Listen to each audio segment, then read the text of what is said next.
In this video, we want to look at quantities that are vectors. First of all, quantities are things that you can measure. Things like distance, speed, time, force, momentum, etc. And there are two types of those quantities. One is a scalar. A scalar is a quantity that just has a number associated with it and the unit. And vectors are quantities that have a number and a direction associated with it. And of course, they'll have a unit as well. So let's look at the following quantities. Again, things that you can measure. And we want to pick out if they are vectors or scalars. And the way to pick them out is if you were writing down an example value for each of them, would you have to put in a direction or not? So if you look at time, 12 seconds might be an example time. But you wouldn't say 12 seconds up, 12 seconds north, 12 seconds east. It doesn't make sense. So time doesn't have a direction associated with it, in which case time would be called a scalar. If we then look at something like force, force might be 12 newtons to the left, 13 newtons to the right. And as you've done calculations involving force already, you will have seen that you represented those on diagrams with arrows. Those arrows are vectors. So force would be a vector. Likewise, you've represented acceleration and velocity with arrows, so they would also be vectors.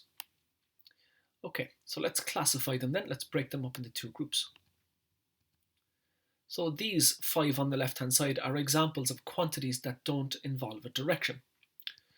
These 5 are quantities that do involve a direction. So the ones on the left are considered scalars, and the one on the right are considered vectors. Let's have a look at how to write them. So if we had energy, an example value might be 4 joules.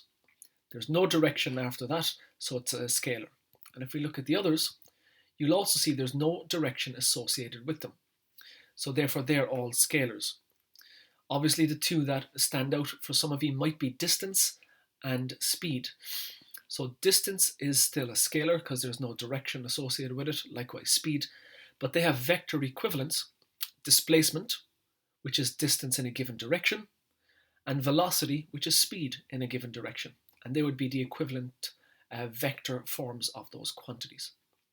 A lot of other quantities don't have a similar vector or associated vector forms. Okay, these guys then, 15 newtons east. We see there's a direction associated with each of those, and as a result, they're considered vectors. The capital N stands for left, and if we look at the last one, northeast, means you're going towards the northeast at a 45-degree angle. So there are directions associated with all of those.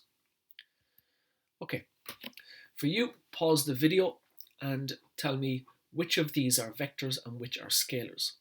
I'm going to give the answers immediately. 14 meters per second is a scalar. 16 t down will be a vector. 42 meters per second at a direction of east 32 degrees north is a vector. 690 meters west is a vector. 300 seconds, scalar. 14 pa, 14 Pascal, scalar. 22 newtons in a direction west, 40 degrees north is a vector. 120 meters into the screen, there's a direction there, so it's a vector, and 4 joules is a scalar.